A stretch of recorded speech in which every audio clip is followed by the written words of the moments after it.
दोस्तों इस वीडियो में हम लोग देखेंगे एमपी एडीपीओ के लिए इम्पोर्टेंट जीके क्वेश्चन। इससे पहले भी हम लोग 5-6 टेस्ट सीरीज देख चुके हैं, तो ये टेस्ट सीरीज का अगला पार्ट है। पहला क्वेश्चन है, मध्य प्रदेश में कितनी स्मार्ट सिटी हैं। काफ़ी बार यह क्वेश्चन पूछा गया है, एमपी पुलिस में भी पूछा गया था कि मध्य प्रदेश में कितनी स्मार्ट सिटी हैं। तो दोस्तों मध्य प्रदेश में कितनी स्मार्ट सिटी हैं, मध्य प्रदेश में है 7 स्मार्ट सिटी। जी हाँ दोस्तों, मध्य प्रदेश में 7 स्मार्ट सिटी हैं। अब देख लेते हैं कौन कौन सी स्मार्ट सिटी हैं।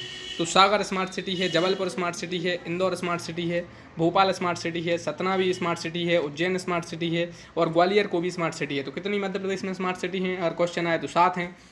अब इनसे इंपॉर्टेंट फैक्ट देख लेते हैं। सागर में मध्य प्रदेश का सबसे पुराना विश्वविद्यालय है डॉक्टर हरि सिंह और विश्वविद्यालय। इसके अलावा जवाहरलाल नेहरू पुलिस अकादमी भी सागर में है और फोरेंसिक साइंस लेबोरेटरी भी सागर में है, और इसलिए सागर स्मार्ट सिटी है। और जबलपुर है, जो जबलपुर में मध्य प्रदेश का हाई कोर्ट स्थित है, और जबलपुर के पास एक जलप्रपात है काफ़ी फेमस, आप कमेंट बॉक्स में बताएंगे। इसके अलावा इंदौर है। इंदौर मध्य प्रदेश ही नहीं, देश का इकलौता ऐसा शहर है जहाँ पर आईआईटी है और आईआईएम है। आईआईटी का फुल फॉर्म होता है Indian institute of technology, IIM का होता है शायद इंडियन इंस्टीट्यूट ऑफ मैनेजमेंट। तो देश का इकलौता ऐसा शहर है जहाँ पर आईआईटी और आईआईएम है। वो कौन सा शहर है? इंदौर है। यह क्वेश्चन काफ़ी बार पूछा गया था, और उस एग्जाम में जो पूछा गया था उसमें ऑप्शन थे इंदौर, भोपाल, दिल्ली और मुंबई। तो इंदौर इकलौता ऐसा शहर है जिसमें आईआईटी और आईआईएम दोनों हैं, और इंदौर को भारत की आर्थिक राजधानी, मध्य प्रदेश की आर्थिक राजधानी कहा जाता है। मिनी मुंबई भी इंदौर को कहा जाता है। इंदौर चौथी बार सबसे स्वच्छ शहर बना है। और इसके बाद बात करते पूरे इंडिया में स्मार्ट सिटी में चौथी बार सबसे स्वच्छ शहर का दर्जा इसने जीता है। नेक्स्ट है भोपाल। भोपाल में भारत भवन है, भोपाल में ही मिंटो हॉल है, और भोपाल मध्य प्रदेश की राजधानी है। और भोपाल में भोज मुक्त विश्वविद्यालय है, बरकतुल्ला विश्वविद्यालय भी भोपाल में है। यह सब क्वेश्चन जो मैं बता रहा हूँ ये क्वेश्चन बनते हैं, इसलिए मैंने आपको बता दिए हैं। और भोपाल में अटल बिहारी वाजपेयी हिंदी विश्वविद्यालय भी है शायद। नेक्स्ट है सतना। सतना भी स्मार्ट सिटी है। सागर और सतना ऐसे ऐसे हैं दोनों, तो आप ऐसे याद कर सकते हैं, या आप ऐसे याद कर लें कि बड़ी बड़ी सिटी हैं जनरली वो स्मार्ट सिटी हैं, जैसे सागर है, जबलपुर है, इंदौर है, भोपाल है, सतना, उज्जैन और ग्वालियर। और मैहर है, जो मैहर सतना जिले में आता है, और मैहर में माँ शारदा का काफ़ी विश्वविख्यात मंदिर है। और उज्जैन है, उज्जैन भी स्मार्ट सिटी है। उज्जैन में सिंहस्थ लगता है, 2028 में अगला सिंहस्थ लगेगा।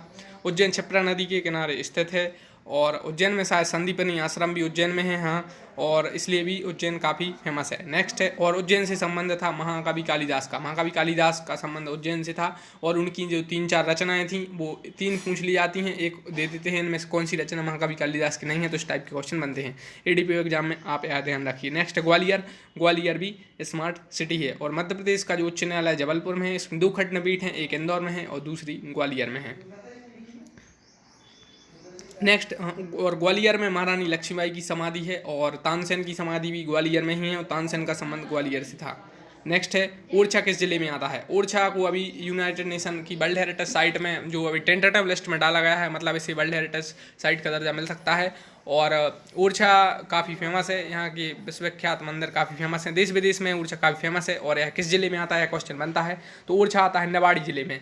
और पहले जो निवाड़ी है वो टीकमगढ़ जिले में आता था, तो टीकमगढ़ से अलग होकर निवाड़ी बना है, और निवाड़ी 52वां जिला बना है। 52nd निवाड़ी 52वां जिला बना है मध्य प्रदेश का, इसलिए काफ़ी यह क्वेश्चन बनते हैं। नेक्स्ट है, वायुसेना में प्रथम महिला लड़ाकू चालक बनने वाली अवनी चतुर्वेदी का संबंध मध्य प्रदेश के किस जिले से है? ये काफ़ी क्वेश्चन है। यह क्वेश्चन सिर्फ मध्य प्रदेश के एग्जाम में ही नहीं, इंडिया के एग्जाम में भी पूछा जा रहा है, क्योंकि वायुसेना में प्रथम महिला लड़ाकू चालक जो अवनी चतुर्वेदी हैं उनका संबंध मध्य प्रदेश के एक जिले से, और वो है रीवा। रीवा जिले से उनका संबंध है। आपको यह याद रखना है कि रीवा स्मार्ट सिटी में नहीं है, सतना स्मार्ट सिटी में है। यह क्वेश्चन बनता है। नेक्स्ट है, मध्य प्रदेश का प्रसिद्ध पर्यटन परिसर हनुमंतिया है, यहाँ पर मिस्टेक हो गई है। मध्य प्रदेश का प्रसिद्ध पर्यटन परिसर हनुमंतिया किस जिले में आता है? तो जो हनुमंतिया है वो काफ़ी फेमस है, और हनुमंतिया एक टापू है। हनुमंतिया टापू is one of the most popular tourist destination of Khandwa, right. तो यह खंडवा जिले में आता है। नेक्स्ट है, मध्य प्रदेश की राज्यपाल कौन है अभी? तो मध्य प्रदेश में जो अभी राज्यपाल हैं वो आनंदीबेन पटेल हैं, और यह गुजरात की मुख्यमंत्री भी रह चुकी थी पहले, और इससे पहले मध्य प्रदेश के जो राज्यपाल थे वो लालजी टंडन थे। तो मध्य प्रदेश के मुख्यमंत्री कौन है? शिवराज सिंह चौहान है। गृह मंत्री नरोत्तम मिश्रा हैं। तो यह क्वेश्चन आपको पता है। नेक्स्ट है, मध्य प्रदेश के किस राष्ट्रीय उद्यान में अपना शुभंकर बना है? जी हाँ दोस्तों, यह क्वेश्चन देश लेवल के एग्जाम में पूछा जा रहा है कि मध्य प्रदेश के किस राष्ट्रीय उद्यान ने अपना शुभंकर बनाया है? तो यह बना है कान्हा-किस्ली नेशनल पार्क ने, और इसने भूर सिंह बारासिंगा को अपना शुभंकर बनाया है। उसे मैस्कट कहते हैं इंग्लिश में। तो कान्हा-किस्ली नेशनल पार्क कहाँ पर है? यह क्वेश्चन बनता है। तो कान्हा-किस्ली नेशनल पार्क मंडला में है। नेक्स्ट क्वेश्चन है, इन शहरों में से कौन सा स्मार्ट सिटी में शामिल नहीं है? तो इनमें से कोई से स्मार्ट सिटी में शामिल है, कौन से नहीं है वो बताना है। तो सतना स्मार्ट सिटी में है, सागर भी स्मार्ट सिटी में है। तो बुरहानपुर और रीवा ये दोनों स्मार्ट सिटी में नहीं है। बुरहानपुर नहीं है और रीवा नहीं है। सागर स्मार्ट सिटी है और सागर स्मार्ट सिटी सतना है। और हम लोगों ने देखे थे। इसके बाद नेक्स्ट क्वेश्चन है, मध्य प्रदेश के किस शहर का नाम बदलकर अम्बेडकर नगर रख दिया गया है? जी हाँ दोस्तों, मध्य प्रदेश में अम्बेडकर नाम रख दिया गया एक शहर का, उस शहर का नाम है महू। दोस्तों जो डॉक्टर भीमराव अम्बेडकर थे जिन्होंने भारत का संविधान ड्राफ्ट किया, वो महू के थे। महू में उनका जन्म हुआ था, तो उस शहर का नाम बदलकर अम्बेडकर नगर रख दिया गया है। तो शहर का नाम क्या है? महू। नेक्स्ट क्वेश्चन है, देश का पहला हैप्पीनेस मंत्रालय किस राज्य ने बनाया है? तो देश का पहला हैप्पीनेस मंत्रालय मध्य प्रदेश राज्य ने बनाया है। तो यह क्वेश्चन काफ़ी बार पूछा जा रहा है। नेक्स्ट क्वेश्चन है, मध्य प्रदेश के किस इकलौती शहर में आईआईटी और आईआईएम दोनों हैं? तो हम लोगों ने देखा था किस शहर में है? इंदौर में। इंदौर में आईआईटी भी है और आईआईएम है। और एमपीपीएससी का जो वो मेन हेडक्वार्टर है वो भी इंदौर में ही है। यह क्वेश्चन बनता है मध्य प्रदेश लोक सेवा आयोग जो आपका यह एडीपीओ का एग्जाम करवा रहा है। नेक्स्ट है, कड़कनाथ मुर्गा जिसे जीआई टैग मिला है मध्य प्रदेश में किस जिले में पाया जाता है? तो कड़कनाथ मुर्गे को जीआई टैग मिला है, शायद यह 2022 तक के लिए है। तो इसे जीआई टैग मिला है, ये झाबुआ जिले का है। यह क्वेश्चन काफ़ी पूछा जा रहा है। नेक्स्ट है, डीएनए टेस्ट कराने वाला देश का प्रथम नेशनल पार्क कौन सा है?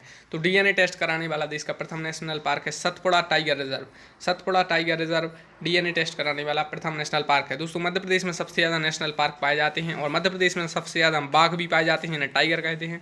और मध्य प्रदेश में ही सबसे ज़्यादा तेंदुआ पाए जाते हैं। टाइगर मध्य प्रदेश में 526 हैं और कर्नाटक में 524 हैं। तो एक क्वेश्चन पूछा जाता है कि मध्य प्रदेश ने किस राज्य को पछाड़कर सबसे ज़्यादा टाइगर जो हैं? तो कर्नाटक दूसरे नंबर पर है, पहले पे है मध्य प्रदेश। नेक्स्ट है, 2022 में फीफा फुटबॉल विश्व कप किस देश में होगा? तो 2022 में जो फीफा फुटबॉल विश्व कप होगा वो कतर में होगा। कतर जीसीसी का कंट्री है, गल्फ ऑफ कोऑपरेशन काउंसिल का।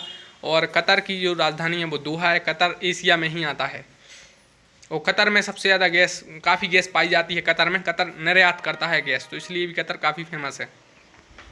नेक्स्ट है, 2024 का ओलंपिक खेल किस देश में होगा? तो 2020 में जो ओलंपिक होना था टोक्यो में, वो अभी तक नहीं हुआ है।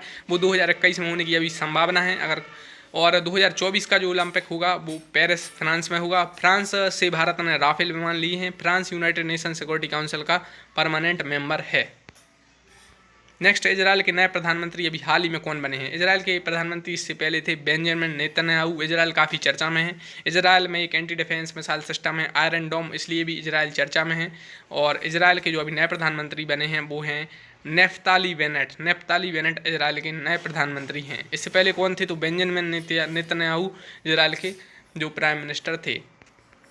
नेक्स्ट है, सीरम इंस्टीट्यूट ऑफ इंडिया के सीईओ कौन है? सीरम इंस्टीट्यूट ऑफ इंडिया का हेडक्वार्टर पुणे में है और सीरम इंस्टीट्यूट ऑफ इंडिया के जो सीईओ हैं वो हैं आदार पूनावाला। और यह क्वेश्चन काफ़ी बनते हैं सीरम इंस्टीट्यूट से, क्योंकि कोविड-19 की जो वैक्सीन है वो सीरम इंस्टीट्यूट में बन रही है। नेक्स्ट है, हाल ही में किस देश ने अपने स्वतंत्रता दिवस के 50 साल मनाए हैं? तो स्वतंत्रता दिवस के 50 साल हुए हैं बांग्लादेश को। बांग्लादेश 1971 में आज़ाद हुआ था। भारत पहला देश था जिसने बांग्लादेश को मान्यता दी।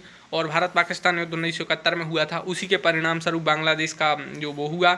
और शेख मुजीबर रहमान का संबंध किस देश से है? क्वेश्चन बनता है। मुक्ति वाहिनी का संबंध किस देश से है? तो ये दोनों बांग्लादेश से संबंधित हैं और भारत बांग्लादेश से बॉर्डर शेयर करता है। और यह क्वेश्चन बनते हैं, भारत बांग्लादेश से सबसे लंबी सीमा रेखा साझा करता है। मतलब भारत की जितनी लंबी सीमा रेखा किसी और देश के साथ नहीं है जितनी भारत की बांग्लादेश के साथ है। तो 1971 में बांग्लादेश को आज़ादी मिली थी और उसने अपनी स्वतंत्रता के 50 साल पूरे किए हैं। नेक्स्ट है, विश्व जल दिवस कब मनाया जाता है? तो एक विश्व जल दिवस पूछा जाता है, एक विश्व पृथ्वी दिवस पूछा जाता है और एक विश्व जैव विविधता दिवस पूछा जाता है। तो याद करने की एक ट्रैक है। एक मनाया जाता है 22 मार्च को, एक मनाया जाता है 22 अप्रैल को, एक मनाया जाता है 22 मई को। तो मार्च, अप्रैल, मई, 22 तो 22 मार्च को मनाया जाता है विश्व जल दिवस, ठीक है। फिर 22 अप्रैल को मनाया जाता है विश्व पृथ्वी दिवस और 22 मई को विश्व जैव विविधता दिवस, जिसे इंग्लिश में कहते हैं वर्ल्ड बायोडाइवर्सिटी डे, राइट। तो विश्व जल दिवस कब मनाया जाता है? 22 मार्च। विश्व पृथ्वी दिवस 22 अप्रैल और विश्व जैव विविधता दिवस 22 मई। अगर आपका इनमें से 22 तारीख को बर्थडे है तो आपको इन तीनों चीज़ों को याद रखने में आसानी होगी। नेक्स्ट है, अमेजोनिया वन जिसे इसरो ने लॉन्च किया है किस देश का उपग्रह है? अमेजोनिया वन काफ़ी चर्चा में था और इसरो ने इसे लॉन्च किया है। इसरो का जो हेडक्वार्टर है वो बेंगलोर में है। इसरो के अभी चीफ हैं के7 है। इसरो का फुल फॉर्म होता है Indian space and research organisation. और अमेजोनिया वन जो लॉन्च किया है, अमेजोन नदी कहाँ से ज़्यादातर बहती है? तो ब्राज़ील से। तो यह ब्राज़ील का ही उपग्रह है और अमेजोन नदी दुनिया की दूसरी सबसे बड़ी नदी है। और चौड़ी नदी की बात की जाए तो सबसे चौड़ी नदी में पहले नंबर पर है। और लंबी नदी पहली कौन सी है? नील। उसके बाद दूसरे पे ये आती है। लेकिन अगर चौड़ी नदी पूछी जाए दुनिया की तो वो अमेजोन है। अमेजोन चौड़ी काफ़ी ज़्यादा है और काफ़ी बड़ी नदी है। और पानी के अगर वॉल्यूम से देखा जाए तो सबसे ज़्यादा पानी तो इसी नदी में है। लेकिन लंबी कौन सी है? तो नील है, वो अफ्रीका में है और यह साउथ अमेरिका कॉन्टिनेंट में आती है। तो अमेजोनिया वन किस देश का है? ब्राज़ील का है। ब्राज़ील काफ़ी चर्चा में था। कोरोना वायरस काफ़ी है ब्राज़ील में मतलब फैला था और टॉप 5 कंट्री में था यह। तो ब्राज़ील के जो राष्ट्रपति हैं वो काफ़ी चर्चा में थे, वो थे जेयर बोलनसारो और इसलिए भी क्वेश्चन बनते हैं। नेक्स्ट है राष्ट्रीय एकता दिवस कब मनाया जाता है? राष्ट्रीय एकता दिवस काफ़ी फेमस है। राष्ट्रीय एकता दिवस मनाया जाता है 31 अक्टूबर को। तो राष्ट्रीय एकता दिवस कब मनाया जाता है? 31 अक्टूबर को। और एक क्वेश्चन बनता है कि सुशासन दिवस कब मनाया जाता है? सुशासन दिवस मनाया जाता है 25 दिसंबर को। उस दिन अटल बिहारी वाजपेयी की जयंती रहती है। नेक्स्ट है नए प्रस्तावित संसद भवन में कितने सदस्यों की बैठने का स्थान हुआ है? तो नया संसद भवन बन रहा है जिसे सेंट्रल विस्टा प्रोजेक्ट भी कहते हैं। तो उसमें जो 1272 सांसद सदस्य बैठने की व्यवस्था होगी। नेक्स्ट है हाल ही में डियागो मैराडोना का निधन हुआ है, वह किस खेल से संबंधित थे? डियागो मैराडोना काफ़ी फेमस फुटबॉलर थे। जैसे भारत में सचिन है क्रिकेट में, आप इस प्रकार से उन्हें समझ सकते हैं। तो वो काफ़ी फेमस थे और उनका निधन हुआ है, वो फुटबॉल से संबंधित थे और वो शायद थे अर्जेंटीना के। जैसे अभी लियोन मेसी आपने नाम सुना होगा, वो भी अर्जेंटीना के हैं और डियागो मैराडोना भी अर्जेंटीना के थे। अर्जेंटीना साउथ अमेरिकन कंटिनेंट में एक देश है और इसकी कैपिटल है ब्यूनस आयरस। नेक्स्ट है यूनेस्को ने किस टाइगर रिजर्व को नवंबर 2020 में बायोस्फीयर रिजर्व घोषित किया है?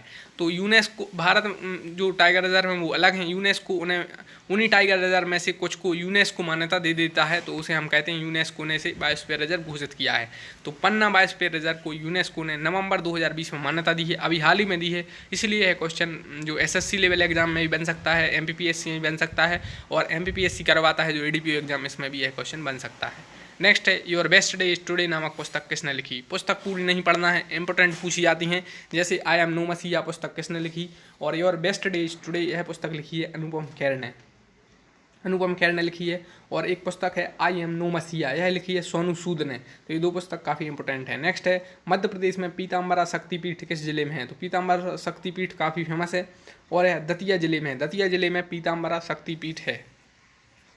नेक्स्ट क्वेश्चन है मध्य प्रदेश में राजा भोजमुक्त ओपन विश्वविद्यालय कहाँ पर है? तो राजा भोजमुक्त ओपन विश्वविद्यालय है भोपाल में है। भोपाल में ही भारत भवन है। भोपाल में भारत की राजधानी है। और आपको कमेंट बॉक्स में बताना है भोपाल कितने पहाड़ियों पर बसा है। अटल बिहारी वाजपेयी विश्वविद्यालय भी भोपाल में है और विक्रम विश्वविद्यालय उज्जैन में है। और एक और बात, अटल बिहारी वाजपेयी एक हिंदी विश्वविद्यालय, हाँ अटल बिहारी वाजपेयी विश्वविद्यालय भोपाल में है। भारत भवन भी भोपाल में है। मिंटो हॉल भी भोपाल में है। और जो विक्रम विश्वविद्यालय लेकिन वो कहाँ पर है? वो उज्जैन में है। तो विश्वविद्यालय पूछे जाते हैं, जैसे डॉक्टर हरि सिंह और विश्वविद्यालय कहाँ है? यह सागर में है। और इस प्रकार से क्वेश्चन बनते हैं। और देवी अहिल्याबाई विश्वविद्यालय यह कहाँ पर है? तो यह इंदौर में है। नेक्स्ट है मोतीलाल वोरा कौन थे? मोतीलाल वोरा का भी निधन हुआ है, इसलिए उनसे क्वेश्चन बनेगा। मोतीलाल वोरा मध्य प्रदेश के मुख्यमंत्री रह चुके थे, इसलिए उनसे क्वेश्चन बनेगा। तो पूर्व मुख्यमंत्री थे मोतीलाल वोरा, जिनका भी हाल ही में निधन हुआ है। बाबूलाल गौर भी पूर्व मुख्यमंत्री रह चुके थे, तो उनका भी निधन हुआ है। मध्य प्रदेश की पहली महिला मुख्यमंत्री थी उमा भारती। यह क्वेश्चन बन सकता है कि मध्य प्रदेश के पहले मुख्यमंत्री कौन थे या मध्य प्रदेश की पहली महिला मुख्यमंत्री कौन थी? तो यह आप सब कमेंट बॉक्स में बताएंगे। So thanks for watching the video. Thank you दोस्तों। अगर अभी तक चैनल सब्सक्राइब नहीं किया है सब्सक्राइब करें, लाइक करें, बेल आइकन दबाना ना भूलें, क्योंकि आपके पास वीडियो समय से आती नहीं है और आप बेल आइकन दबाएंगे। Thanks for watching the video. Thank